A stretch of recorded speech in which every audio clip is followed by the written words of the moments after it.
જાંબુ shot માટે સૌ પ્રથમ પાક્કા જાંબુ લઈ લો। બધા જાંબુનો પલ્પ કાઢી લો।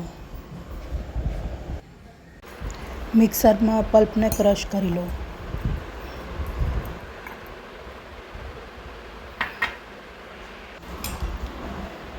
પલ્પમાં મીઠું અને બરફ ઉમેરો।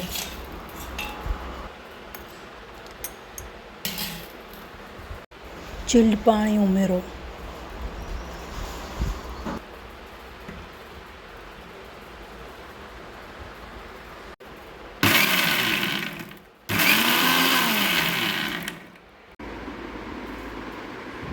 ગ્લાસમાં નાખીને સર્વ કરી લો। તમારો ચટપટો અને હેલ્ધી જાંબુ શોટ તૈયાર છે। આપ મિત્રો સૌ બનાવો અને માણો।